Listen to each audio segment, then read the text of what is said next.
Hello, everyone. Today we have a special guest. His name is Troy Dana, and we are going to talk about causal finitism.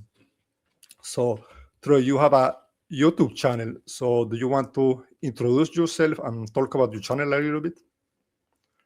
Yeah, sure. Thanks for having me. So yeah, my channel is called Friction or Friction Philosophy. You can find it. Hopefully we can link it or something. But yeah, primarily on that channel, I interview philosophers on various topics, usually like their books or papers that they've written, and I produce some of my own content as well. But mostly it's about those interviews. And yeah, I don't know if I could say more about that, but yeah, or we could just get into what we could talk about today. Yeah, that's great. Thank you. So the topic for today is causal finitism.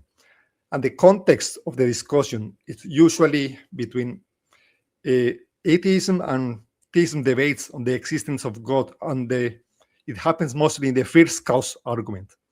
And the idea is that an infinite chain of events leading to the present is said by some people to be impossible.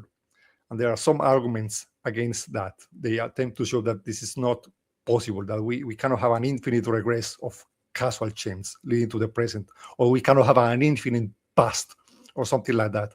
And there are different arguments, philosophical, and there are some paradoxes, and maybe today we can talk about some of these things. So I think we can start with what I think is sometimes like the most intuitive objection, like the first objections, like is the common sense objection that if the past was infinite, right, then the present will have never arrived. It's something like that. The idea is like you have an infinite chain of causes going back to the past, and how do we get to the present, right? We cannot, it just seems intuitively to be the case. So do you know, what can you tell us about this objection, about this idea? Yeah. So I'll say up front that I never really sort of understood the intuition there. I've never found it intuitive to me that, like, okay, if supposing that there had been infinitely many things that have transpired, then like this one wouldn't transpire. Why not? I mean, people can offer more support or intuitions, I guess, in favor of that. But like, well, one other quick thing to note is that usually this sort of inference relies on certain assumptions about time. For example, if you think that time is, if you're sort of an eternalist about time, or you think that all times are in some sense equally real, then that intuition might have less force, even if you think it has some in the normal case. But usually if they think that, if something like presentism is true, or it's just a sort of genuine temporal becoming on the A theory, then it couldn't have been that you have an infinite past and that some event like today transpires. I don't really share that intuition or see why we would think that. I could think that today transpired now, yesterday transpired a day ago, and day n days ago transpired n days ago. I don't know. I don't see the intuition, but it's possible that I've missed something in the argument there. Well, I must say that I do kind of get the intuition, and the way I think about it is like this. For example, yesterday is a condition for today to arrive, right? Before today arrives, yesterday has to arrive first. But the day before yesterday is a condition also for yesterday to arrive. So you can see that until we have, for today, none of the conditions has been like ultimately explained yet, right? We don't know yet how come the day before yesterday arrived, and we keep going back, and we never. So if the day before yesterday, well, the month before, the day before that has to arrive first, right? But we keep going, and it's like nothing can ever arrive. You know what I mean? In a sense, I kind of see it as this way. Yeah. I sort of see what you're saying, but on the other hand, like I might have some further questions about what exactly the conditions for today to arrive. But insofar as yesterday is a condition for today to arrive, and whatever any day in the past is a condition for today to arrive, then those conditions are met, and they're not only met for today, but they were met for yesterday, and for each day in the past on that day in the past. So I'm not sure what still would be missing there, right? Because every day is in the past was such that all the days prior to it transpired. If there's some reason to think that for some days or for any day in the past that not all of the days prior to it could have transpired, then fair enough. But I don't see a reason to think that as yet, it seems to me. Yeah. Yeah, I think Alex Malpass has also said some stuff about like every item has an explanation. So actually there are no items that are unaccounted for. And what someone might say that is missing is like an explanation for the entire chain or the whole thing, which is maybe is a different thing.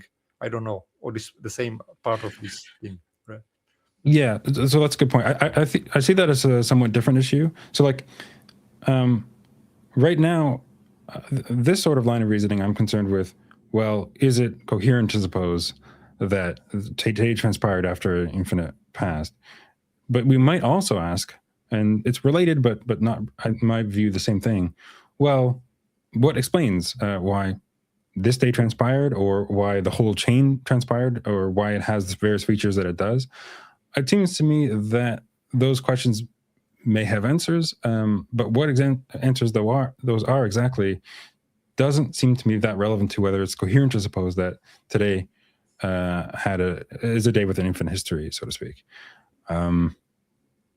Maybe there is no further explanation for why the whole sequence of events is this way, right?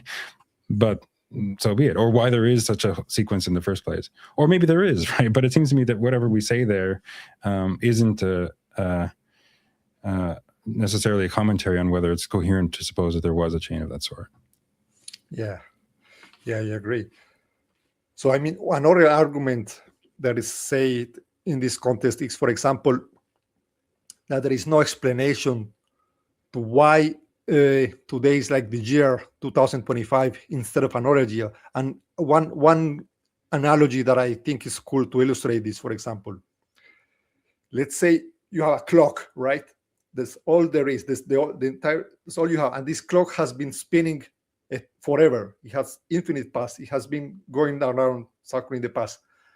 If you find it right now and the clock is at like 3 o'clock, for example, there is no explanation.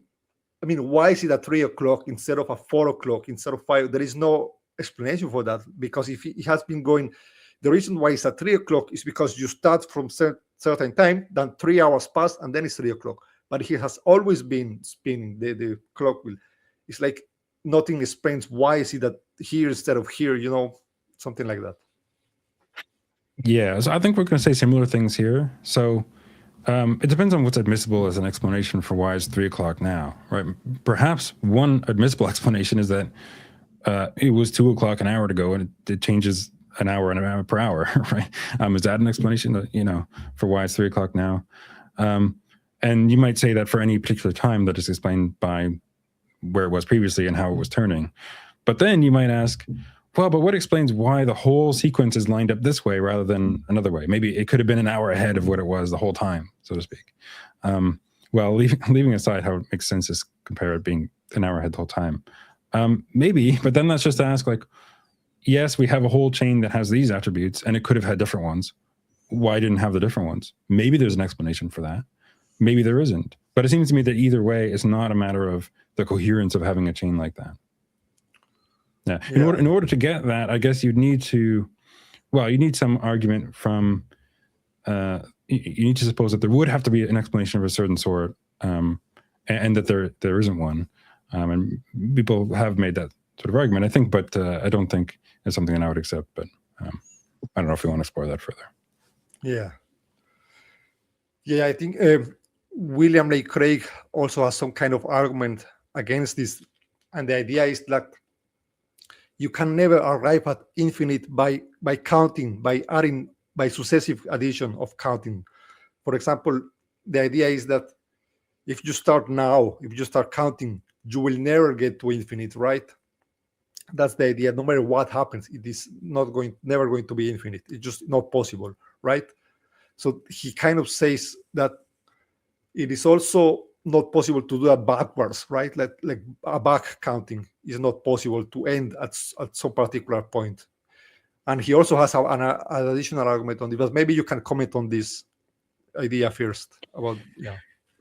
Yeah, I mean, so supposing that the first sort of sequence is not possible, right, where you start counting and then at some point over counting one per, some interval, it's true at some point that you've counted infinitely many. Perhaps that's not possible. I mean, you might think maybe you can perform some sort of super task or something, but at least with the regular intervals, and that any time is finally separated from any other time, then there's no time at which you'll count infinitely many. That's true. But why think that, therefore, if you've always been counting, right, we're not talking about a series where you start counting and then we suppose that you've counted infinitely many. But if you've always been counting, then at the present, and indeed at any moment in the past, you'd have counted infinitely many already.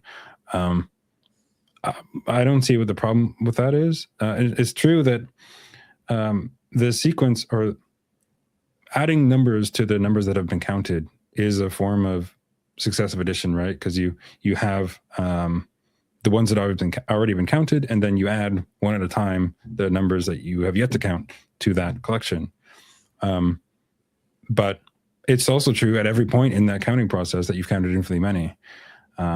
So is that as an infinite set formed by successive addition? Well, in the sense that you have an infinite collection of things, numbers, each of which have been counted one at a time, right? So each one was added at some point in the sequence. But it doesn't seem to me like the problematic sort where you're going from, well, I've only counted 0 or finitely many, and adding one at a time, successfully added them. Now I've bridged that gap to adding infinitely many, right? Or to counting infinitely many. Perhaps that's problematic, but it doesn't seem that this is problematic in the same way. Or if it's problematic in some other way, it's not clear to me in what way that is. I don't see a problem with supposing that you've counted infinitely many by successive addition in exactly that way. But again, it's possible that there's some further argument that someone could give. I just don't think I've seen it. Yeah. I mean, what Craig also says here, but I think this is the same argument I just made about the clock. Craig says, oh, well, if a man has been counting forever, there is no explanation to why he finished the counting today. I think it's the same argument as the clock, basically. Because I do, yeah. So yeah, it's like, when you imagine that, imagine you encounter a guy and he's doing this. Okay, -3, -2, -1, 0. I just finished. And you ask him, what do you do? And he says, oh, I've just counted all the negative numbers. And you are like, I think your intuition is like, wait, okay, that's not possible. But then he will tell you, but I've always been counting. And what I would say here, like my intuition is, well, but you cannot begin counting. Yeah, you cannot. How do you start? Which number did you start with? You cannot. But there is no start, right? That's what happens. So it's just weird, in some way, right? Yeah. That's perfectly fair. I mean, I definitely agree. There's something weird about that. I mean, I wouldn't believe somebody if they told me that they've been doing that because, well, first of all, I think it's very implausible that like somebody has existed for an eternity past, even if supposing there was a past eternity, and that they've been doing something like that for that whole eternity. But I don't think my weirdness there is because of or a sign of some sort of like incoherence or some impossibility, it seems to me. Now, maybe there is, but I'm doubtful of that. Yeah.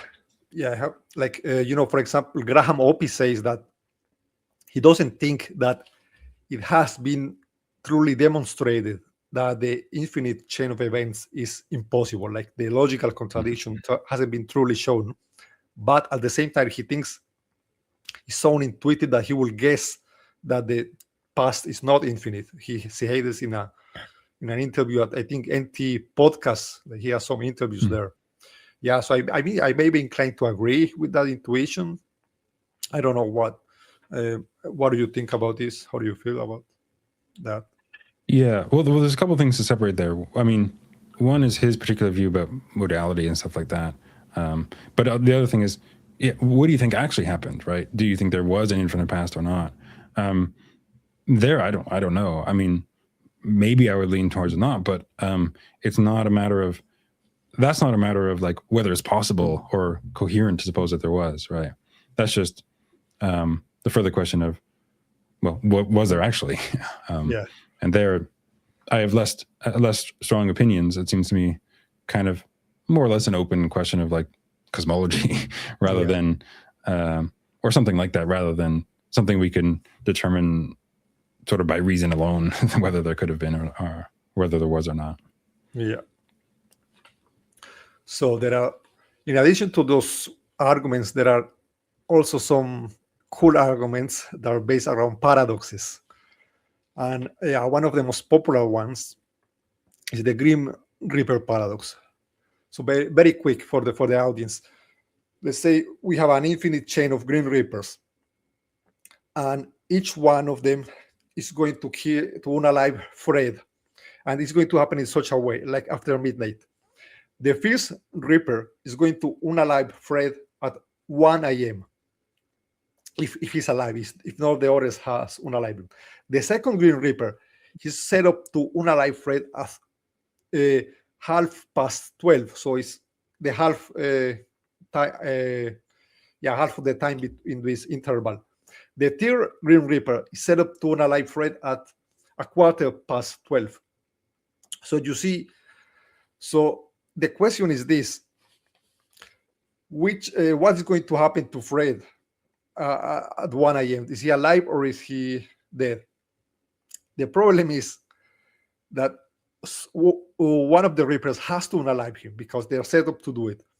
But none of them can do it because there is always one next Green Reaper that is going to be that should be the one who gets to it first, right? So if you want, I'm going to link a video in the description where you can better take a look at the paradox. Right, so the idea is that this situation leads to a logical contradiction, and this allegedly proves that an infinite chain, an actual infinite, what they say is that an actual infinite in reality is not possible, right? Or an infinite chain of events or whatever, right? So yeah, what do you think of this? Yeah. Okay. So a lot to say on this. If first, in order for it to be a contradiction, there needs to be a couple of things that are sort of held fixed or a consequence of the scenario. One is that, okay, Fred, if he's killed, he remains dead, right? He doesn't. There's no like magical resurrection. So because you could imagine him like resurrecting for each Reaper and like each kill him, right? If he's dead, he remains dead, right? And we suppose that if he's killed at all, he's killed by some Reaper or another, right? He's not dead initially, for example. Now, and he's not killed in some sense by like all of them together. That I'm not even sure. I think Alex Malpass has talked about that sort of reply earlier in an earlier blog post, I believe. But supposing none of that's the case, and you might think that couldn't be the case. It doesn't really make sense, but just supposing that's not the case. Then this scenario is going to satisfy two constraints. And this is what Nicholas Shackle had this article from 2005 called the form of the Benedetti dichotomy. But the basic idea is this. The first is the unbegun condition. And that just says that you have some sort of series or sequence. It doesn't have to be a series in time, but you just have some ordered sequence, right? And where there's no first member in the sequence, right? For every member, there's members earlier than it. And that's satisfied by the Grim Reapers in the setup you gave, because you can think of their times as the times in the series. So that you had 1 a.m. and then 12:30 a.m. and 12:15, 12:30, whatever. And there's no first one, right? And they're progressively closer to midnight, right? But never actually reaching it. So they satisfy the unbegun condition. And the second one is that each of the members of the sequence satisfies some condition if and only if none of the earlier ones do, right? And in this case, that's, well, each of the Reapers kills Fred if and only if none of the earlier ones kill Fred. So if all the earlier ones did not kill Fred, then this one will kill Fred. And as you're right to point out, it turns out that this scenario is just, it can't be satisfied, right? Because if, well, at least some Reaper must kill Fred. Certainly, if he was alive for the last one to kill him, that Reaper would kill him because that's a sufficient condition for it to kill Fred. None of the earlier ones did. And but then again, if any particular Reaper kills Fred, then the Reaper before, and indeed all of the Reapers before, sort of failed to satisfy their task because he was alive for them to kill him. So it couldn't be that any particular Reaper did kill Fred. So we have this contradiction that some Reaper must have killed him, but no Reaper could have killed him because they would not have satisfied their condition either way. At least some of them wouldn't have satisfied their condition either way. And as Jackal points out in that paper, it turns out that this is just a formal consequence of those constraints. Those constraints alone are unsatisfiable. And I mean, you could do he gives a sort of rough proof. You can give a more strict one, but it's correct, right? They're logically inconsistent to suppose that there's a sequence satisfying both those conditions, the unbegun condition and the at if and only if nowhere before condition. Now, what are the consequences of this? Because you might just say like, okay, you've described the scenario that's inconsistent. So any sort of Benedetti paradox like that, we've mentioned the Benedetti paradoxes, they trace back to Jose Benedetti. What follows from that? Well, some people have argued that we can infer that some sort of finitus thesis is true. For example, that there can't be infinitely many causes, or there can't be infinitely many times in the past, or time can't be sort of infinitely divided in this way. And there's different thoughts there. The inference can get more or less elaborate, but one basic thought would be like, look, why can't you have a Benedetti paradox like this? Well, because time couldn't be infinitely divided in that way, so you just couldn't have the Reapers assigned to act at those times, such that they could act at those times in that way. Or you can't have an infinite causal history, because what one Reaper does depends on the causal antecedents of infinitely many Reapers. But if you can't have that, then you just can't have a paradox, the Benedetti paradox like this. Or something like that, right? The point is that, or you could just say you can't have infinitely many things whatsoever. So maybe you couldn't have infinitely many Reapers even acting over time in this way. Now, on the other hand, so I'll just comment quickly on this sort of first approach, which is to say, well, wait a minute, the scenario itself is just inconsistent, right?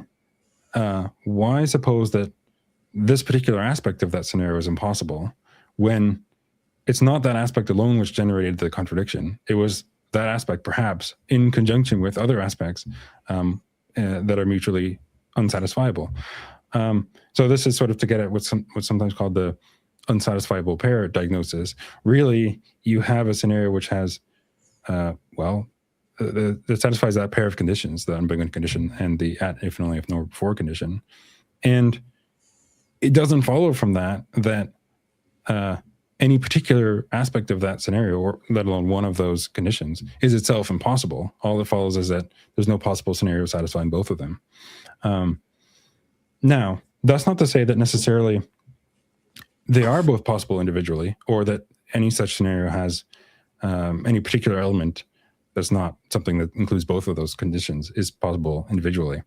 You might have a reason for thinking that it is, but just pointing out the scenario that is inconsistent and then saying, well, it has this element, therefore that element's impossible, is not a good inference.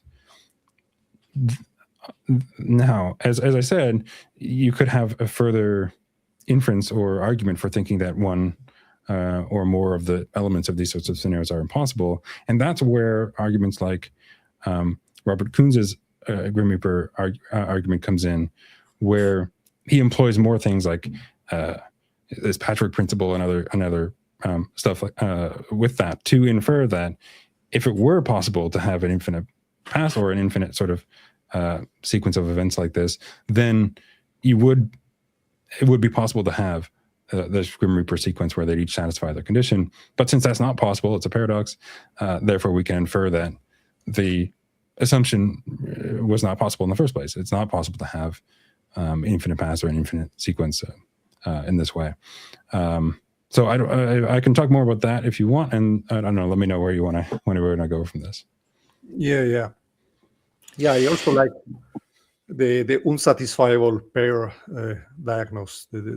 I think that's probably the best solution. I've heard a lot of Alex Malpass, for people in the audience who wants to look into this deeply. Alex Malpass and Joe Schmidt and I think maybe Phil Halper, they have done a lot of work on this. You look it up, and they have gone very deeply into this. There are many videos.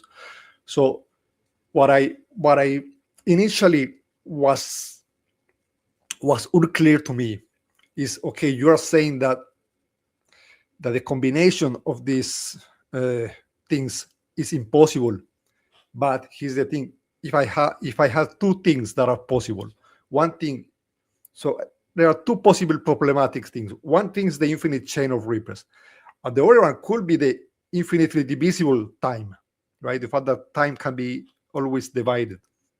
So it could be either one of these two things, but it looks like you don't want to give up on any of them. Or somebody could say it's the combination of both that actually makes the whole thing impossible. That is the thing.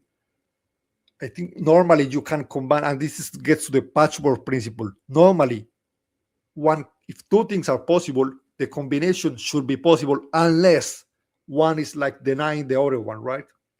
But if one is not denying the other one, or it doesn't imply the negation of the other one, then the combination of two possible things should be possible. It feels like that in a way to me. So I don't know, what do people say about like the patchwork principle about this, and what do you think of this idea?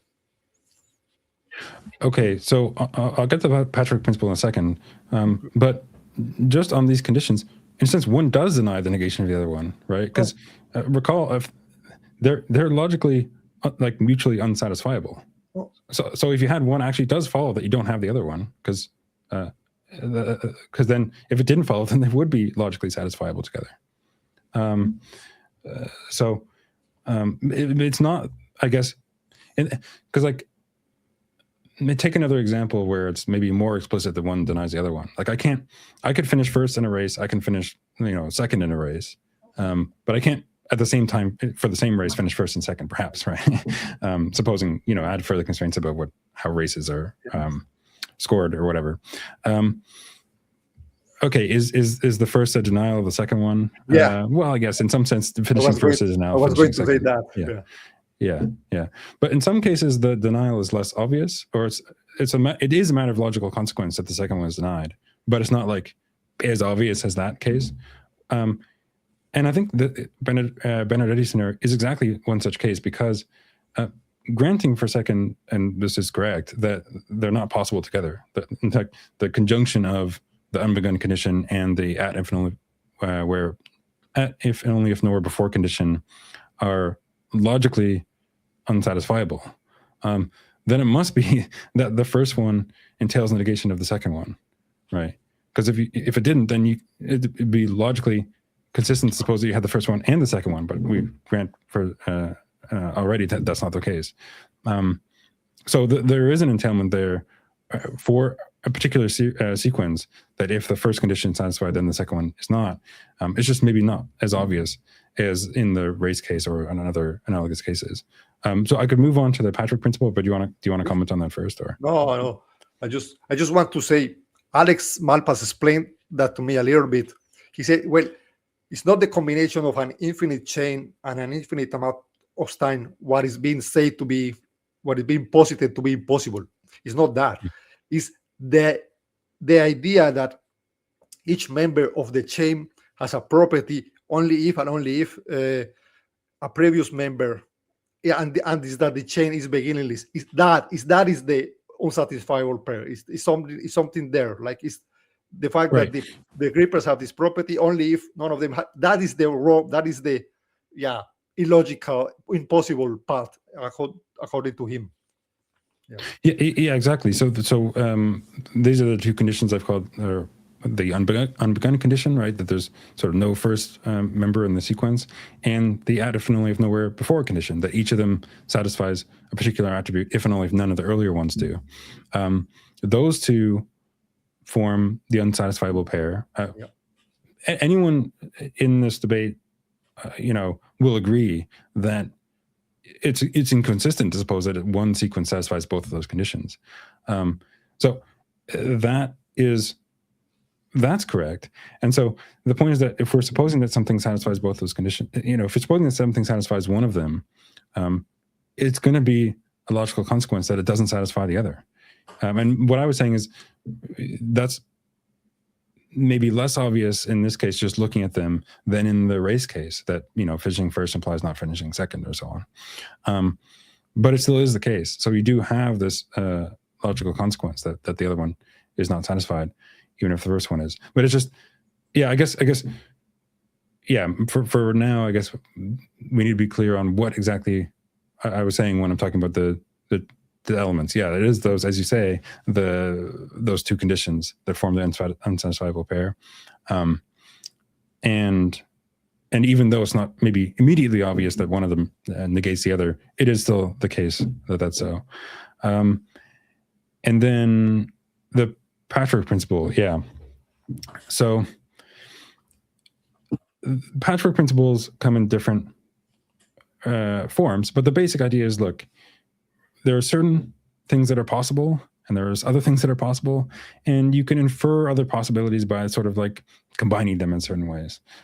So my desk is possible on its own, perhaps. This, like a cup, might be possible on its own. Maybe I infer that it's possible that the cup is on the desk, or that it's on the desk in a different way, and so on. You can sort of rearrange things together to infer what other possibilities there are.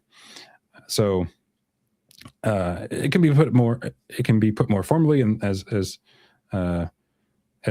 Robert Kuhn says in that paper that I mentioned, and other ones as well, and Proust and so on do similar things, I suppose. But that's the basic idea, right? Possible individually, possible together. And without explaining the details too rigorously right now, the thought is something. The thought with respect to the Grim Reapers goes something like this, right? The Grim Reapers are possible individually, and so if you could have a space that could contain them, infinitely many of them in some sequence, then they should be possible in that sequence. You could arrange them in that way. But if you could arrange them in that way, then each of them would perform the task and so on, resulting in the paradox. And so you can't have them that way. And so the thought is that, well, if we maintain the Patrick principle, the other thing that must go is that we could have, there was a sort of space to contain them, so to speak. You couldn't have, in Kuhn's argument, the way he phrases this is that with the Patrick principle, we're only licensed to infer that things are possible together if there's a possible space-time that has the relevant metric and topological properties to contain something like that. So it's a way of making more precise the notion that there's a possible space-time with the sort of features that could include something like that, like it's big enough, so to speak, to include that. So one thing to think about, maybe certain sorts of combinations are impossible just because there isn't a possible space-time that's big enough to have them.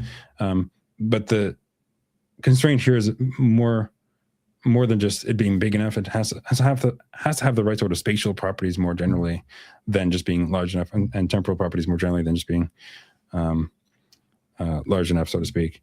So, and then the thought is that if we suppose that there is a space-time like that has that's dense in a certain way that allows for infinite many events over some finite period, or if we suppose that there's one has an infinite past, then you could, so to speak, combine Reapers in a way into a world satisfying those conditions, because there is one. There is a world with those spatial temporal properties, and that's how the patchwork inference goes through. Once you have something that's big enough to contain them in that way, again, I'm not being super precise, and they're possible individually, then they're possible in that sequence. But the point is, again, the result is not possible. We infer that there's a possible world where there's the Reapers each doing this task in this order, but that's a contradiction. That's a paradox. their initial assumption must have been false, that there was a possible world with the relevant sort of spatial and temporal properties. But those spatial and temporal properties were just the ones that there's like an infinite past, or that there's infinite times spread out over some finite interval, or that there's, you can put a similar version to do with causation, but Kunz's version had to do with those temporal features like that. But that's sort of how the argument goes. I don't know if I've done a great job of explaining it, but do you see, do you want me to say more about this, or what do you think? Yeah, this can be, I think that was clear. Yeah, I think this can be very complicated a bit, but yeah, I think, I also had a unique solution to the paradox of Green Reaper. It's something I came up with, and it was very simple. It was to say, I was thinking, how long does a Grim Reaper take to unalive Fred? And when I think about it, it has to be infinite, because if it takes a little bit of time, let's say it takes, I don't know, 15 minutes, right? Then the number 3 has to be the one to unalive him, because the other one won't have time to do it, right? So even if it takes a second, there will be, then maybe like number 10 will be the one who unalives you, right? Something like that. This is easy to see. But then what I talk to me myself is hold on. Can we say that? Are we not like sneaking in this premise? Okay, is it possible for the Green Reaper to act at an infinite speed? And what I thought about it is, an act at an infinite speed is metaphysically impossible. And this was my reasoning. An act, if it's truly not at a truly infinite speed, it will take 0 time. The act will take 0 time, right? It will not take an infinitely small amount of time. It will take 0 time, because if it takes any amount of time, then it was done at a finite speed, obviously. But now this is what I thought. If you are at point A and 0 time passes, you are still at point A, right? Nothing has changed. You cannot be at point B but a change implies time. Like a point A where Fred is alive, and point B, Fred is dead. If you are at point A and 0 time passes, you are still at point A. You cannot be at point B, assuming time is already flowing, because remember, in this world, time is already flowing. It flows from 12 a.m. to 1 a.m., right? So what I tried to say, my solution was simple. This is not possible. The Green Reaper cannot act at an infinite speed in such a way that the unaliving takes 0 time. And in my idea, this will maybe solve the paradox, right? I made a video about it, right? I think at the moment I'm like, wow, I came up with a new solution, but I don't know. What do you think of that? Alex Malpas wasn't very convinced by that. What do you think? Yeah, good. No, I do have a lot of things I want to say about this. So the first thing is that, well, it just doesn't seem to me that the Reapers actually have to act at infinite speed. So like take the Reaper that would act at 1 a.m. if it were to kill Fred at that time. We can suppose that since it's like there was 30 minutes after the previous one, let's just suppose that it takes that full 30 minutes to swing his scythe or whatever it does to kill Fred. So clearly it's not acting infinite speed. It's swinging its scythe, say 1 meter in 30 minutes. That's quite slow. Now we can do the same thing for the next Reaper. It had 15 minutes in its interval, so to speak, leading up to the time at which it's meant to act. But let's just suppose that it sort of, starts swinging before. Then, yeah, it has 15 minutes to swing 1 meter. And then the one before that has 7.5 minutes and 3.75, whatever. And so on down the line. But the point is that for any particular Reaper, it's going to have some finite but positive interval of time over which to act. And so although they can get, like, there's no maximum speed at which they'll be acting, right? Because there's no minimum duration over which they'll act. None of them are infinite, right? Because for each one of them, it's some finite duration for some finite distance. And that'll result in a sort of finite speed, if that makes sense. Even though it gets arbitrarily large, because although perhaps the distance stays the same, the time keeps getting shorter and shorter and shorter. But the time is always not 0, right? It's always something greater than 0 for each one of them. Does that make sense? Right. But here's the thing. Here's what I say. If you're going to me, look, for the next one is move faster. The number 4 moves even faster. So it seems to me that if you get to infinite, if you really have infinite amount of time, What I want to say here, I know it's stupid. What I want to say is that the last one has to move at infinite speed, right? There is no last one. But if you get to infinite, that one has to move at infinite speed. And now you say something. You say time is always finite. You say time is always finite.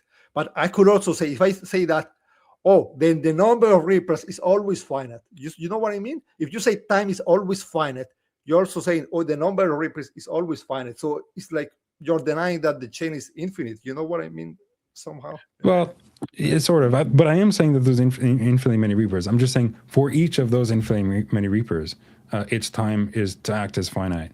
And I think that's consistent. Yeah.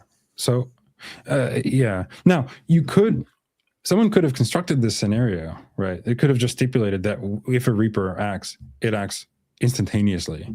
And you might think that that's, well, maybe you have an argument for thinking that's what impossible. I say. It's not possible. That's what I think. It's not possible. Yeah. Yeah. So, like, I know it's not possible. I think.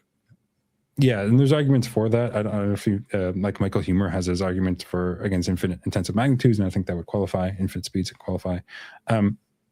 Maybe that's a correct argument, and they are impossible. But that would just be, it seems to me.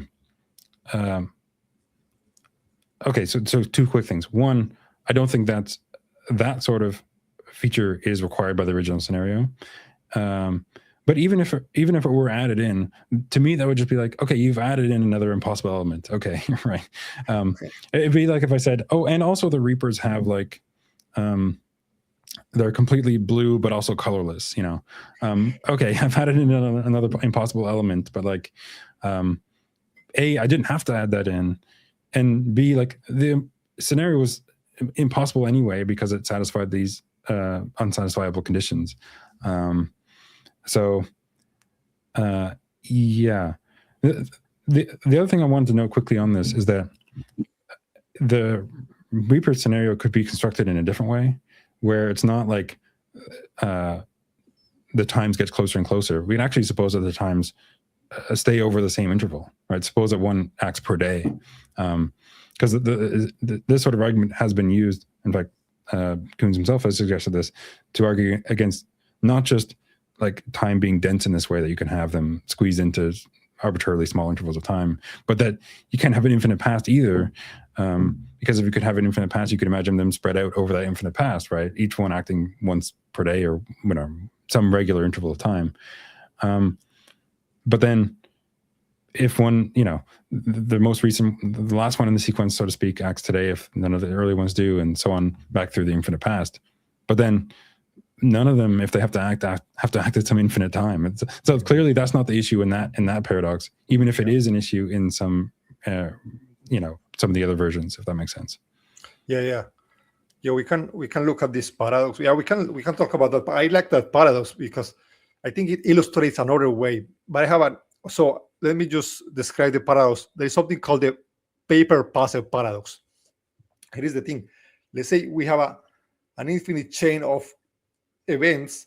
Instead of causing a universe, it's just passing a paper, and it ends with me. They're passing this paper, and there's an infinite amount of persons going to the past, and each person has an individual symbol, like a mark. Each person is different for each person, right? And what the person does is, if they get a paper, if the paper is blank, they're going to draw their symbol on it, right? If it's blank. But if there is already a mark there, if somebody else already did it, they're not going to draw anything. They're going to pass it. And if they draw their mark, they're also going to pass it. So let's say I get this paper. So there is an infinite chain of people passing the paper, going back to the infinite past. And I get the paper. And the question is, which mark is going to be on the paper? Is going to be the one before me? No, because he got it from somebody else. So somebody else should have made his mark, but that somebody else will have make his mark. And this goes back to every person. So every person, so we don't know which one, because which mark will be there? Well, the one of the first person, but there is no first person, right? So this is also supposed to be like a paradox. What I wanted to say here, I just had one, I think it's interesting. It's an interesting paradox. But one thing is that this paradox doesn't seem like it leads to a contradiction in the form of P and not P in the way that the Grim Reaper does, because the Grim Reaper does tell us at 1 a.m. Fred is both alive and dead. Like there are reasons for both. But on this one, it's simply a question. The problem, the paradoxical part here is what mark is here? That's a question we don't know. That's not a contradiction. So for me, it's like it's not the same. I don't know what do you think of this? Well, I think we can make it the same if we make explicit a couple of assumptions, sort of like as we did in the for the Grim Reaper one. So if we suppose that if anything's written on it, it's written by Grim Reaper, but one of the Grim Messengers or whatever, right? So nothing else could have written on it, or there couldn't have been writing for some other reason. And we suppose that if a messenger writes on it, then that's what remains on it, unless affected by some, later messenger, right?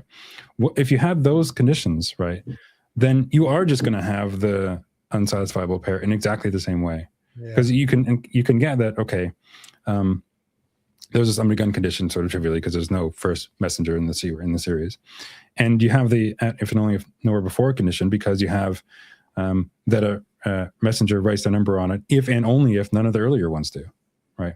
So, and with those two conditions, which are jointly unsatisfiable, you would get a paradox, and you can reason sort of in exactly the same way, like,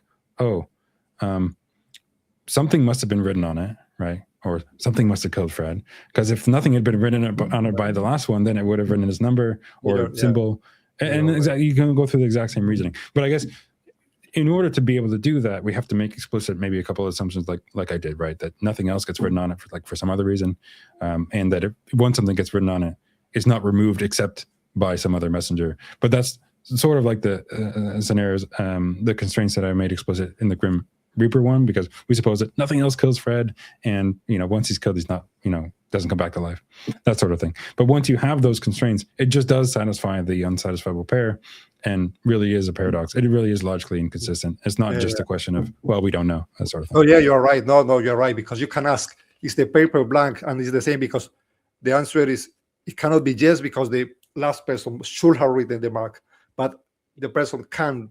So I think you do get the same, but no person cannot. But no person can write their mark, because there's always should have been another mark there. So that tells you why there is no mark. So yeah, you do get a contradiction. I think you're right there. No, it's kind of the same, yeah. And like you said, there is no infinite speed involved there in doing the mark, right? So you cannot say, I cannot say, oh, well, the solution is to deny infinite speed. So there has to be something else to solve this paradox, right? Yeah. So maybe and that's not to say that infinite speeds are possible. It might be that infinite speeds are impossible, but it's just not that that impossibility sort of explains the impossibility in every scenario like this, right?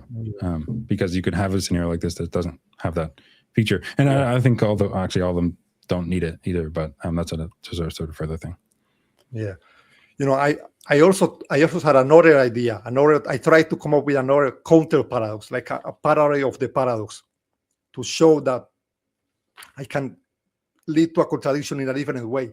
And this is what I came up with. Let's say there is a person, and I want to write, first we have a list of numbers, right? The natural numbers, 1, 2, 3, 4, they're infinite list of numbers. Then I have a person, me.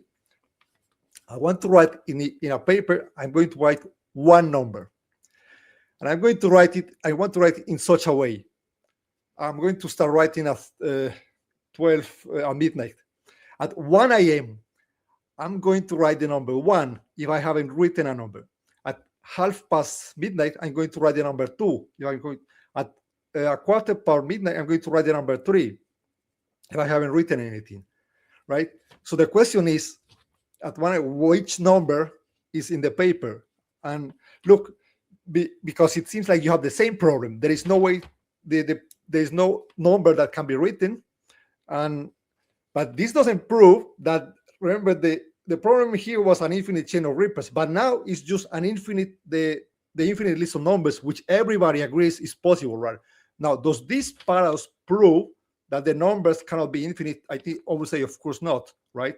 So that's I came up with it as I try to like a counter paradox. I don't know where you think of this, like initially, where you are you talking? Yeah, no, yeah, that's good. I think what they would say is that it's not there being infinitely many numbers, which is impossible, but it's that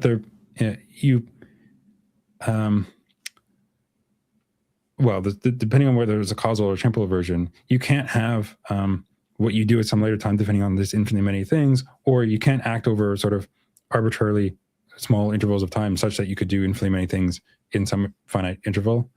So in other words, you can't have, they'll say that, well, actually the problem there is that you could have this infinite causal regress or sort of infinite chain of events over some interval.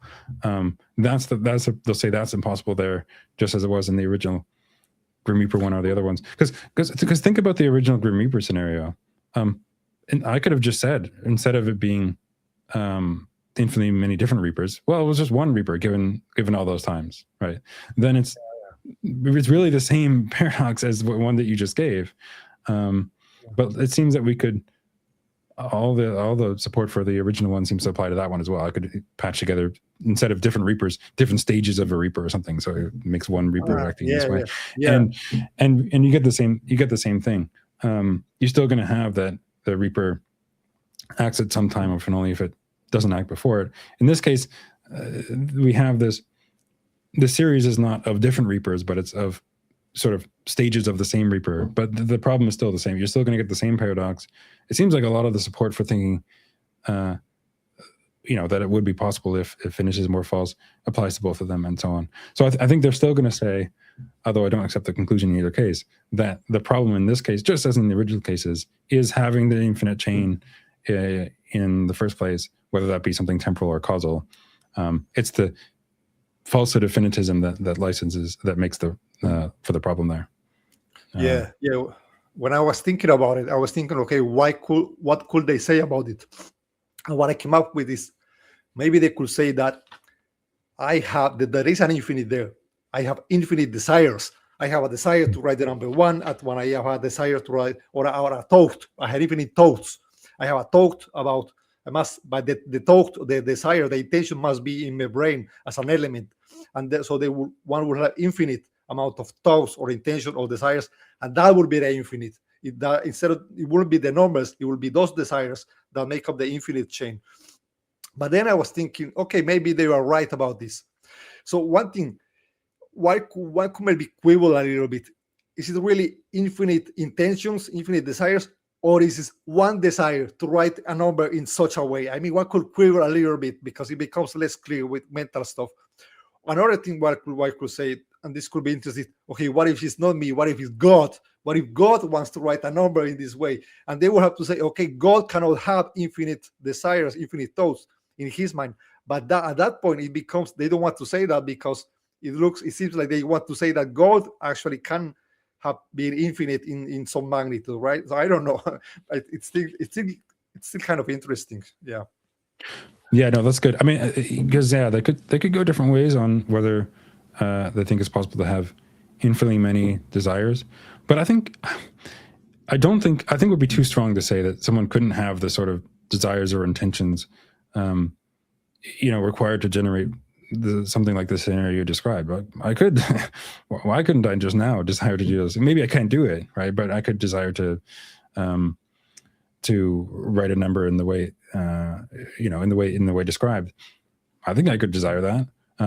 So certainly, I think it's, I think it's possible that I could desire that, or somebody could desire that. Whether it's possible that somebody could actually sort of succeed with respect to those desires,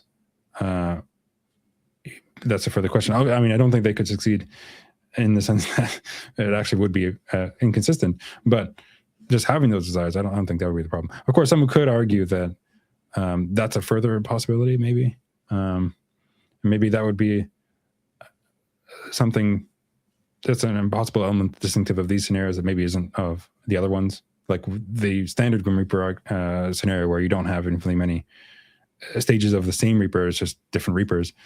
There, maybe you don't need to suppose that any particular Grim Reaper has infinitely many desires or something like that. But in this one, you you or the single Grim Reaper does have to have that, and that'd be a further impossible element. But again, I'm two things. One, again, I don't think it's plausible to suppose that desires like that are impossible, and I don't think people normally, especially people arguing for this, may not be likely to agree with that, in part because of commitments regarding God, but just generally, it seems plausible that something could have that sort of desire profile.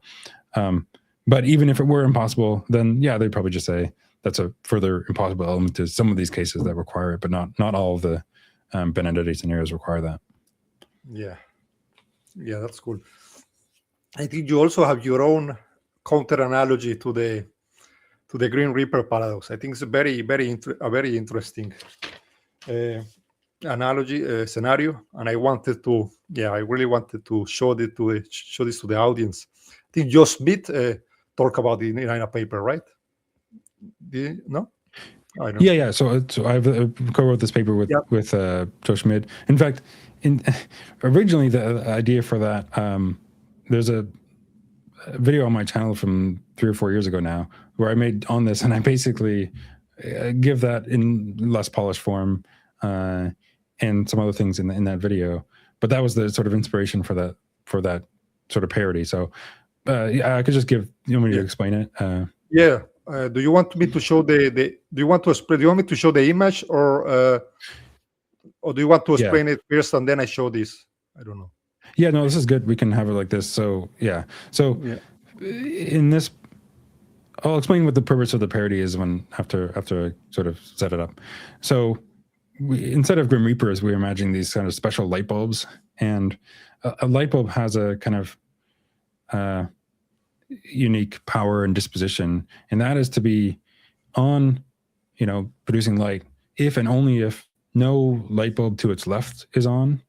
And in the paper, we give a precise characterization of what "to the left of" means. It's not just being leftward in space or something like that. Rather, one bulb is to the left of another. It's directly to the left of another if the sort of bulb, the glass of the first bulb, is in contact with the electrical contact of the second.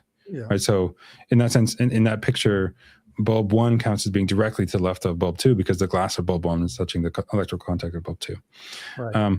And bulb is to the left of another bulb generally, not necessarily directly to the left of, it's either directly to the left of it or it forms like a chain of bulbs. There's a chain of bulbs in between them that each satisfying the directly to the left of relation with the next one. So in that same way, bulb 1 is to the left of bulb 4 because you can see there's a chain connecting them in that way, sort of glass to electrical contact, where each of them is to the left of the next one.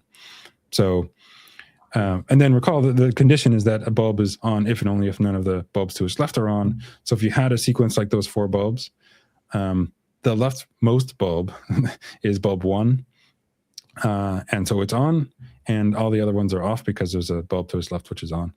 And just to make it clear, if we sort of flip that picture upside down so that the bulbs are facing the other way, it would be the bulb on the right, so to speak, which would be on, because that's the leftmost bulb in this sense, because it would still have its bulb touching the electrical contact, and that's what it means to be the left of. So again, it's not necessarily being to left of in space, it's being to left of in the way described, right, where the bulb touches the electrical contact. Maybe the word left there is a bit misleading, but that's how we would define it anyway. Anyway, so that's just to get the idea of what the bulbs are and what their power and disposition is, and we suppose that's what they do. And that's meant to be analogous to what Grim Reapers are and what they do, right? A Grim Reaper, say, kills Fred if and only if none of the early Reapers do, something like that. Now, it's stated a little bit differently, but in order for the paradox to be, in order to generate the paradox, it needs to satisfy that. Now, in the bulb case, I suppose that the bulbs are possible individually.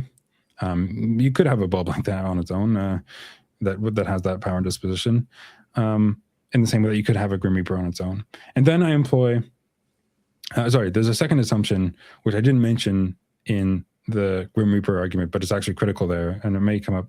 I may discuss it more because I think it's significant weak point of like Kunz's Grim Reaper argument, which is primarily what I'm targeting here, which is that the patchwork principle, when we patch things together, which are possible individually to infer some other possible arrangement, the patchwork principle only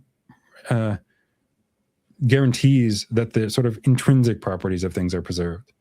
Now we might, it gets a little bit technical to think about what intrinsic property is, but like just to give an example of where something might not be an intrinsic property, that wouldn't necessarily be preserved. So suppose I had my desk here, and that's a possible thing, and a cup is another possible thing. But right now my desk is in this room, right? But it doesn't necessarily have to be in this room. And when I infer that at some possible world there's a desk and a cup together, it might not be at that world that the desk is in this room, right? It might be in a different room, or in no room at all. But it being in this room is sort of not an intrinsic feature of the desk that's not necessarily preserved when I duplicate it in this way, when I sort of patch it together with other things in the way. So that maybe gives you an idea of like really sort of the internal things, or the things that are sort of are necessarily preserved between exact duplicates of the same thing. Those are the intrinsic features of it that the patchwork principle license us, that we're licensed to infer are satisfied at the patched together world if they're true of the original thing. So if something has something intrinsically, has some feature intrinsically, then if the apply the patchwork principle and patch that together with something else, then at the patched together world, at the inferred world, it's still going to have that feature. So my desk, when I've inferred that there's a possible world where there's a cup on the desk. The desk will still be, have the same shape that it did at the original world, because that's maybe an intrinsic feature of it. But it's not going to be, or doesn't have to be, in the same room, because that's not an intrinsic feature of it. So that's the basic idea. And in the Grim Reaper version, we suppose that the Grim Reapers have their power and disposition to kill, Fred or something intrinsically, that it sort of doesn't matter where they're placed. They'll still have that power disposition. Their environment doesn't matter. And I'm saying the same thing about the bulbs. So the bulbs have the sort of power and disposition to be on if and only if none of the leftward ones are on intrinsically. Doesn't matter where you place them. Doesn't matter what the environment is like. They still have that power and disposition. So that's the idea there. That's the sort of second assumption. And then I just apply the patchwork principle to, possible bulbs, right? I could have taken one and then used that to infer that there's a possible sequence with those 4 in a row. But instead of that, well, I can use that to infer that there's a possible sequence that sort of loops back onto itself, right? I can sort of have a circle of them. And the significance of the circle, you might think, okay, that's all fine so far, but actually it turns out that that's already a paradox. If you want to, it didn't need to have as many as 16, but that's fine. The point is that once you have a circular arrangement like this, there's no way for the bulbs each to satisfy their power and disposition, because they can't all be off, right? Because if each of them are off, then for each of them, all of the bulbs to the left of it are off. But that should be a sufficient condition for being on, right? Because there are bulbs to its left which are off. No bulbs to its left which are on, so it should be on itself. So it can't be that they're all off. But then suppose that any particular bulb is on, because the bulbs now loop back onto themselves like this. For the bulb that's on, there is a bulb to its left which is on. That is itself, right? A bulb counts as being to the left of itself in this sense, because now there's a chain connecting it back to itself. And so a bulb cannot be on either, right? Because if it were on, there'd be a bulb to its left which is on, but we stipulate that they're on if and only if there's no bulbs to its left which are on. And so we generate a paradox here. We can't have this sort of arrangement of bulbs. So maybe before I get to the upshot or consequences of this, do you have anything, any comment on this so far? Yeah, a couple of things. One is, the interesting thing is that this is something that is almost possible to build in the real world. So one could try to a bit imagine, okay, what happens, because one could program a light bulb with such a, a chip that works in this way, that looks at other light bulbs. And what this could give us some idea. It's not the same, because philosophically it's not the same, right? Philosophically, it should be, one should be, one shouldn't overcomplicate things with how much, where is the electricity and this and that, but it might help us understand the situation. But there is a second thing I want to comment on this, and I told you about it. Yeah, so you have a definition that says, right, a light bulb is at the left of another one if the glass is touching the metal part, right? And a light bulb is like, that's immediately to the left. And a light bulb is eventually to the left of another one if there is a chain, unbroken chain of light bulbs, right? And what you are going to say, and I'm not sure about that, is that in a cycle, is that you get the issue that one light bulb is to the left of itself. But what I think about this is that there is, like, that sentence by itself is an obvious absurdity. In a spatial, it no longer makes sense in a if you're talking about spatial location, to say something is to the left of itself. Okay, nothing can be to the left of itself. So I don't know if the issue is maybe you have defined things wrongly, like from the beginning, but we're going to look at that, right? I have some here. So first, I think what is going to happen. Could I just comment on that very quickly? Oh, yeah. I can just comment. Yeah. So as I said, I mean, maybe in some like normal sense of being to the left of, I would agree that doesn't really make much sense. I mean, unless we're talking about a sort of space-time that accommodates that. But like normally speaking, something can't be to the left of itself. But that's not to say, I mean, the relation that we define here is not, I think, the same as that normal sense of to the left of. Recall, as I said, if you flip the light bulbs around, holding them all together, it would now be the one that's actually on the right that counts as being to the left of all the others. So it's not being to the left in that sense. It's just being to the left of, in this sense of how they're related to each other by bulb and contact. And I think you can have, in that sense, something which is to the left of itself, because you can have the first one connects to the second one and connects back, and that would be to the left of it in this sense. It's just that it is not to the left of in some more colloquial sense. Yeah. Okay. Yeah. Just for the audience, I'm gonna put a link to your video where you talk about this green brick. I think it's a very interesting video with drawings that help you follow this better. So this is the question: what is going to happen if the light bulbs have this condition? Right, each of them is on, only none to the left it's on. What is exactly going to happen? I think now it depends. Like in reality, somebody might say, okay, this is missing the point, but I think it depends on time, and it depends on which light bulb checks its condition first. Like if it's done in a sequence, like L1 checks the others first, and then it becomes on. Then that remains on because L2 doesn't become on. That will happen, for example. But what if all light bulbs, that's one scenario, but if all light bulbs check the condition at once, then all light bulbs are going to first see that no other light bulb is on. They are going to become on. But then let's say that they check again, like they constantly check, but they check with it at some interval. Then they will see, oh, other one is on. They will get off and they will flicker. I think Graham Oppy talked about this in some video. They say all the lights will flicker, like if one tries to imagine it in a way.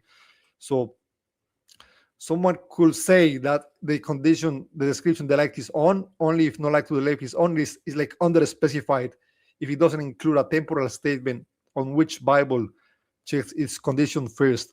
But it doesn't seem right to me, because I think you still have a point where there is some kind of absurdity being entailed there, but it's not clear why. Because someone could say like, oh, the paper passing scenario is under-specified if you don't tell me what's the original state of the paper, right? For example, somebody could say that also. So I don't know. I'm not sure. So I think this still kind of works as a counter-analogy in a way. Yeah. You got any comments? So a couple of things. I'm not imagining because when you suppose that there's the first that sort of some sort of checking phase, and then they set their the condition based on what they see for the other bulbs in its environment or leftward of it. That's not really what I'm imagining, because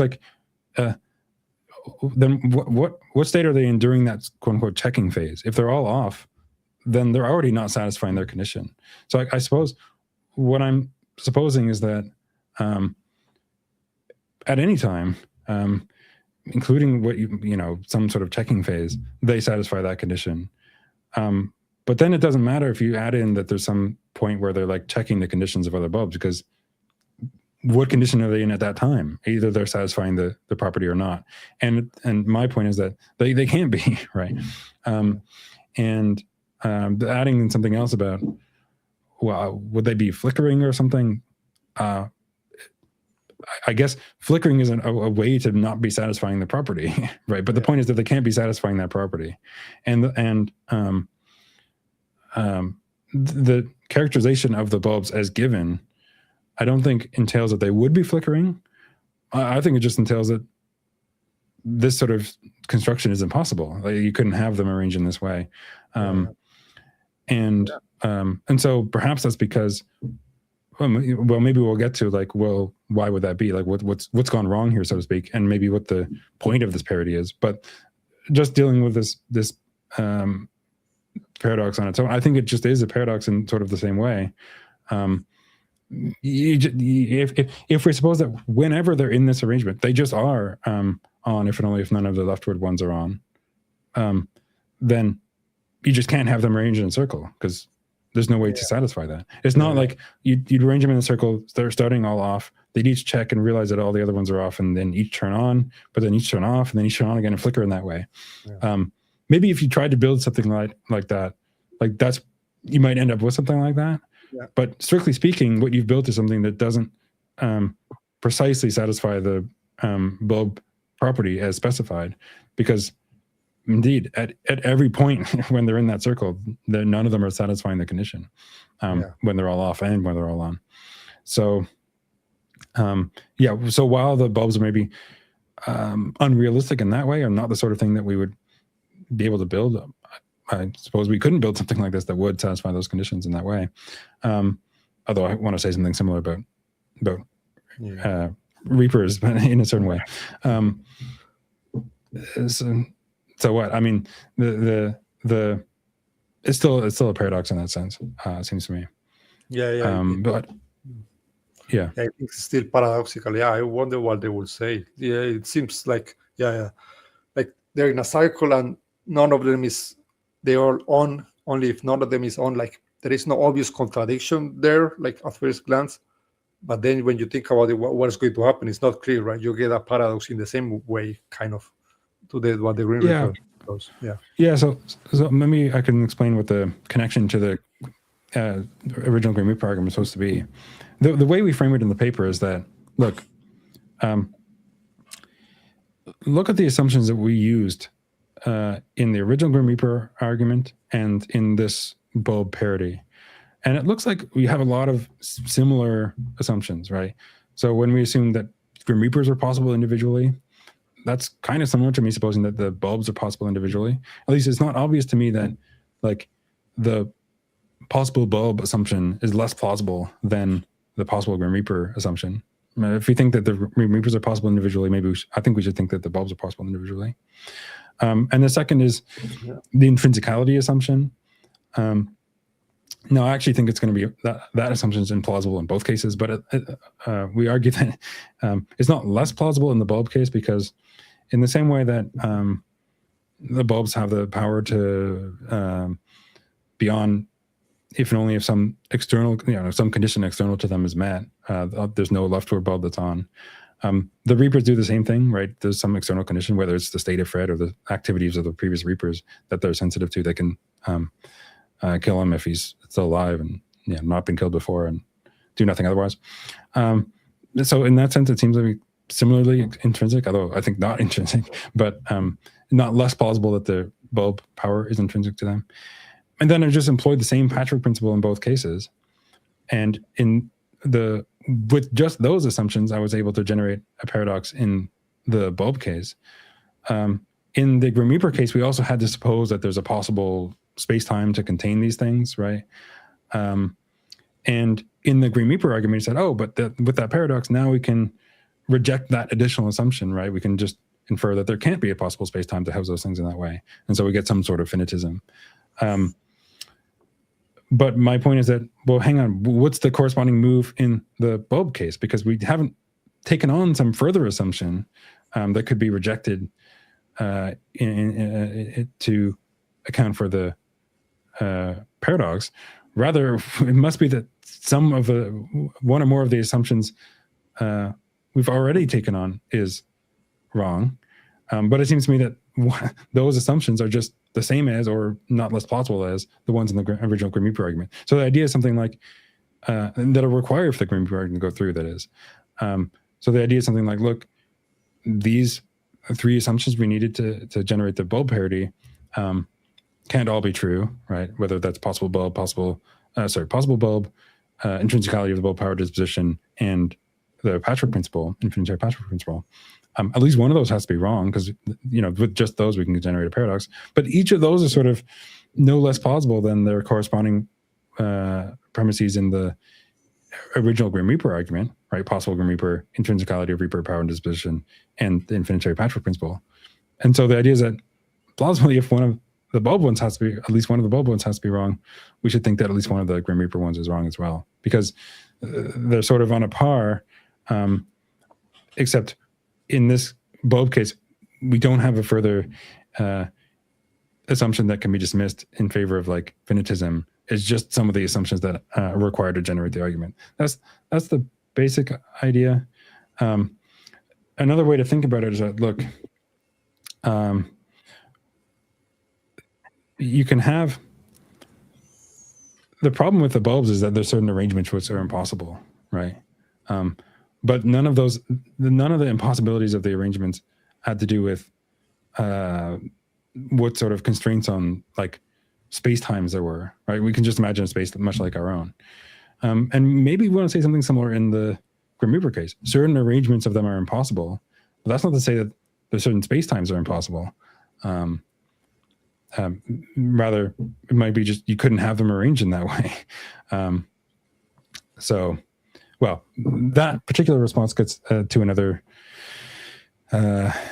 issue that we cover in the paper, but I don't know if I'm going to explain right now. But okay, do you sort of see what the parity is supposed to be getting at there? It's like, well, we have assumptions here that are at least as plausible as those required for the Grim Reaper argument to go through, but these ones can't all be true. So we should think that the original Grim Reaper, those required for the Grim Reaper argument are not all true as well.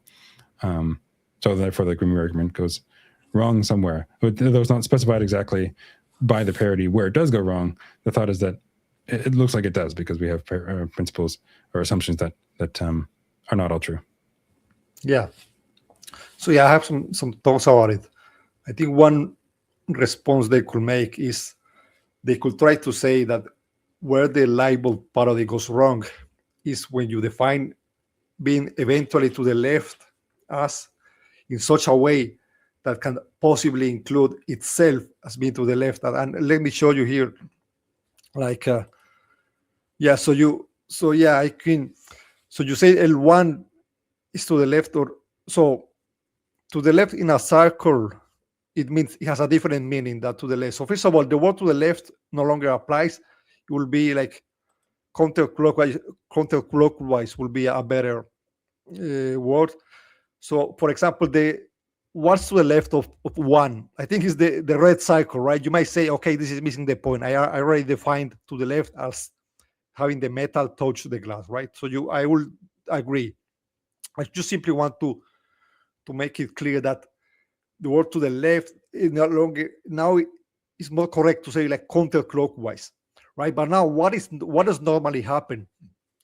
Happen to the Lightbulb counterclockwise to 1 is the 16, right?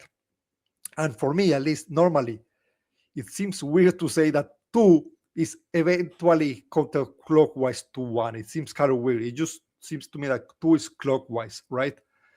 And now it's even weirder. For me, it seems like it's even weirder to say that one is counterclockwise to itself or to the left of itself, right? In a cycle, I think the definition you cannot use when you're in cycle, then you cannot use the same definition, right? You cannot go full cycle. I think they could just try to, yeah, I think they could simply say that, for example, they could say, no, you have defined being to the left as that definition in a cycle implies, if it implies, let's say you're right, you're going to say, okay, I define being to the left as such as being to the left of itself is possible. Well, then in that case, you're saying a thing can be to the left of itself. But then when you say the thing is on only if none of them to the left of itself are on, but that includes itself, they could say that you're from the beginning, from the postulation, you are already mixing up the contradiction or the impossibility. Like it's already built into what you're saying from the beginning. You know what I'm getting at, right? So, in a sense, I'm going to agree, but I think exactly the same thing is going on in the standard case, right? So, now, okay, if we suppose that the way that disposition is characterized is that they're on if and only if no leftward bulb is on, and that goes for any way they, this might be slippery here, but any like conceivable configuration, including loops, then already I've supposed that they have a disposition which is, I think, not possible because it's meant to cover a case that's just unsatisfiable, where that power can't be satisfied. But now we suppose the same thing for now we're thinking about the Grim Reapers, right? They're supposed to kill Fred. What, even in beginning the sequence of Reapers, if that's an environment where they would still realize that disposition, then, and if that's built into the disposition, then that's not a possible disposition in exactly the same way. And so this is sort of something that Graham Moppy talks about in that paper. Maybe we talked about it, like it's called Jeepers Reapers, something like that. I think that's the title. And his thought is that the power or the disposition is underspecified because it doesn't tell us what they would do in these sorts of configurations. Well, to me, it's like either the power is not telling us what they do in these sorts of situations, or we're just supposing that these sort of situations are impossible by characterizing the power, or it is telling us what they do in these sort of situations. It's telling us that they do something impossible, right? So either you get that the power is underspecified, or that you get that the power is just impossible because it's supposing that they would do something that's impossible to do, or we're just building into the power the assumption that this sort of configuration isn't even possible. But my thought is that whatever way you go for the bulbs, I suppose I don't want to say that the power is underspecified. I do want it to apply to any configuration. Then it's either that the bulbs have some sort of impossible power because it's telling us that they do something impossible in this scenario, or I'm just building in that they can't be arranged into a circle. But well, you might think that's the case, but I don't necessarily want to build that in. That's the case. To me, small side point, that it sort of depends on how we're characterizing bulbs. I think because if they have this power, essentially, then it sort of does follow that they can't be arranged into a circle. But I mean, if they could fail with respect to that power and disposition, then they could be perhaps. But at least one of those other two options has to be correct, it seems to me. And I just want to say the same thing about the original Grim Reaper case. Either they built into them, they've attributed to them a power and disposition that's not possible because it says they do something impossible in one of these scenarios, or it's just building in. We're just assuming that they can't be arranged in a beginning sequence like that. But then either that's because you're assuming that there's no sort of space-time to accommodate them, in which case, then in a way you sort of loaded the argument, so to speak. You've already you characterize them as having a power that just assumes that there's no infinite, space-time to accommodate them. In which case, I'm just not going to accept that something could have that property. Or you've attributed to them a power which is impossible because they would do something impossible in this sort of situation. It seems to me that in both cases you get the exact same thing, right? Either it's an impossible power, or you're just assuming that it's an impossible arrangement in characterizing them as having that power, or it's underspecified, although I don't think it is underspecified in any of these cases. I don't know, do you see what I'm getting at there? I don't know if that's been super clear. I think, I think I kind of, yeah.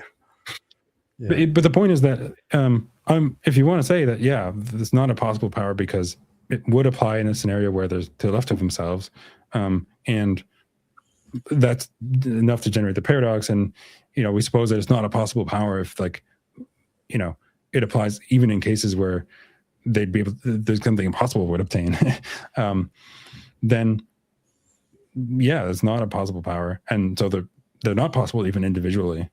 But then I want to say the same thing about the Grim Reapers. If they're saying that it would realize that task even in a big aimless sequence, then that's not a possible power, and then they're not possible individually. Otherwise, you're just saying either that the power is underspecified, it doesn't tell us what they do in that scenario, in which case, well, we don't really get a paradox in either scenario because it's not telling us how they would have to be in the circle, or it's not telling us how the Reapers have to be in the big aimless sequence.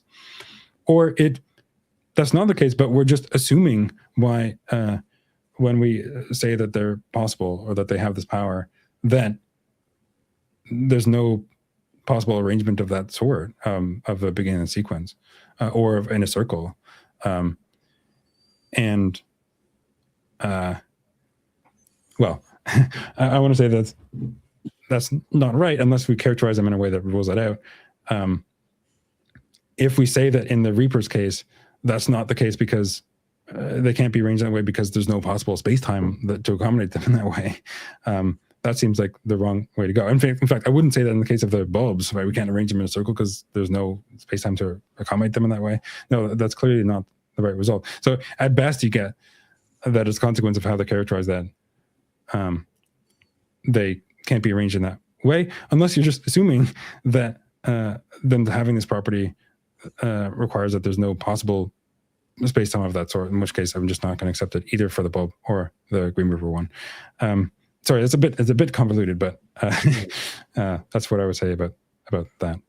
Yeah, thank you. Yeah, I think that was great. I think I went over all the questions I had. I think I covered all I wanted. I don't know if you want to say some final words about the topic, and maybe we can just wrap it up. What do you think? No, there is something else I'd like to say about the Grim Reaper stuff because, and it's, to me, it's actually in that paper, the sort of the bulk of the discussion is on that parity and setting up the argument and then giving that parity.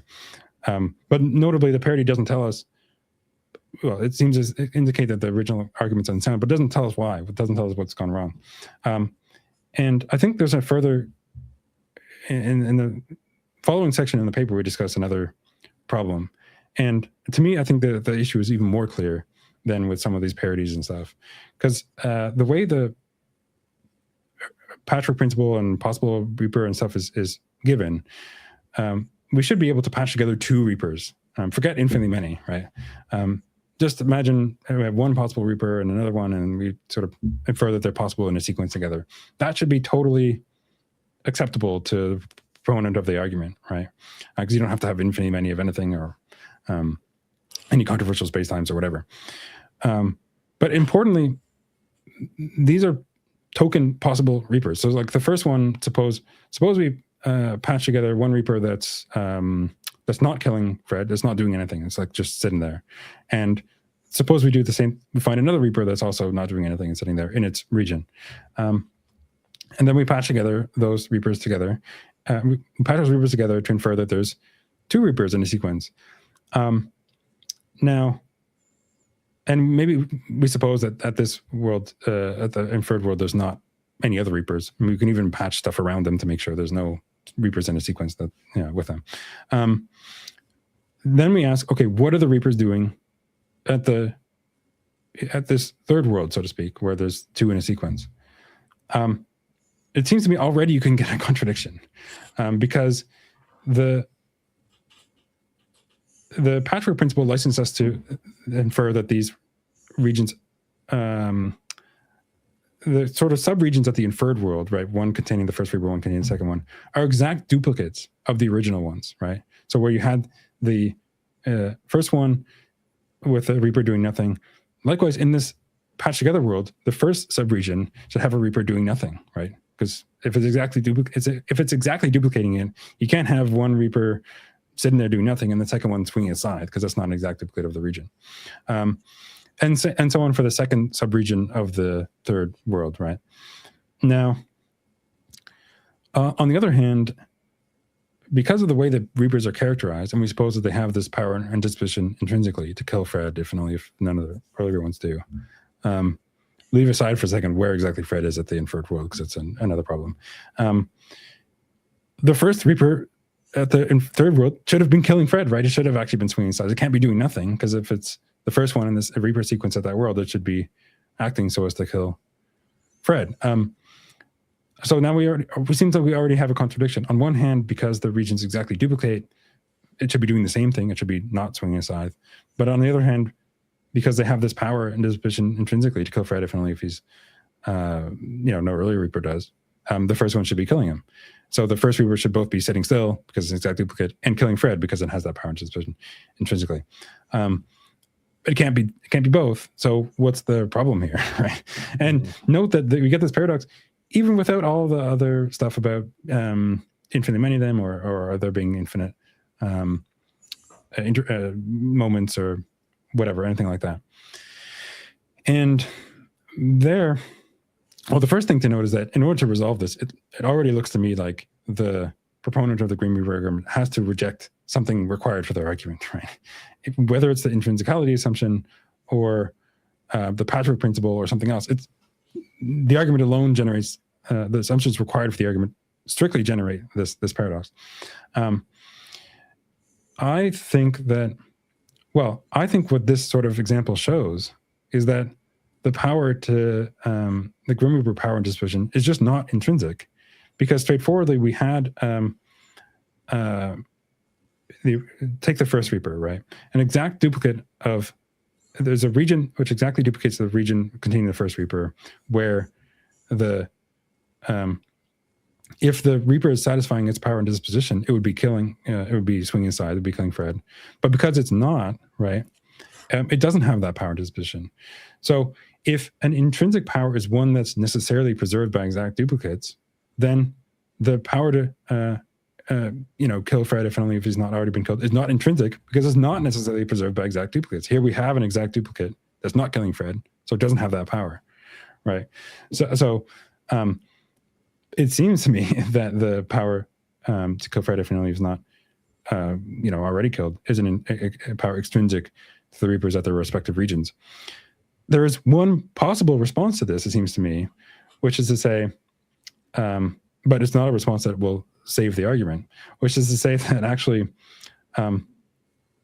it is intrinsic to the Reapers. It's just that what exists at that inferred region is actually not a Reaper. It's maybe something that resembles one, because if it doesn't have that power, it's just not a Reaper. And so we might suppose that actually you can exactly duplicate a region containing a Reaper such that it actually doesn't contain a Reaper. It contains something that merely resembles a Reaper.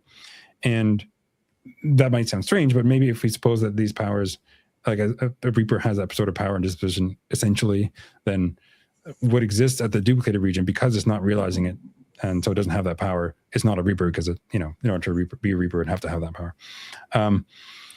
Something along those lines, you could say that the inferred or the subregion at the patched together world might not contain a Reaper, even if the original patch did, right? And they're exact duplicates of each other.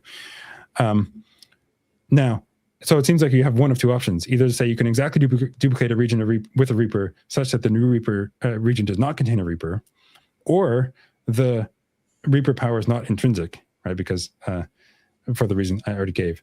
But both of those options just strictly undermine the original argument. the first one obviously undermines it because it requires the falsity of the intrinsicality assumption, which is required for the argument. And the second one, although not an explicit assumption of the argument, is required for the argument, because if you can exactly duplicate a region containing a reaper such that the duplicate region does not contain a reaper, well, then you just can't infer that the reapers in the inferred sequence would each satisfy the property, because they might not even be reapers at all. They might be things that merely resemble reapers. And so we don't have to suppose, it's not a consequence anyway of the Patrick inference, that they would each satisfy the given condition. And indeed, you can just infer that in the infinite sequence, maybe you have infinitely many things which resemble reapers, but not all of them, or maybe even none of them, are, killing Fred if he's not been killed already, because we don't get that they would, because they wouldn't have to be reapers in the relevant sense. So neither option will suffice for the proponent of the Grim Reaper argument, but it seems like to me that they're forced into one of them. So that's the point there that we get into the second part. And I think that in a way it's even more clearly decisive as a problem for the argument than the parody. Yeah, that's pretty cool. Yeah, thanks for sharing that. No. So guys, go check out his channel definitely if you're interested in this, because he has got a lot of videos about this topic, and he also has like many cool interviews with people like Graham Opie, with Alex Malpass. I don't know. Have you interviewed Josh Smith? I don't know. He has many now. I've had him. We did record a couple of videos together, but it wasn't really like an interview. I think we talked about. I was on his channel at least once to talk about this, and he was on mine, and we talked about this as well. But Daniel. Yeah, so these are very cool videos. So go check that out. And anyway, I think this was all for today. Thank you guys for watching. Please like and subscribe to my channel. Don't forget to check out his channel, and see you next time. Bye.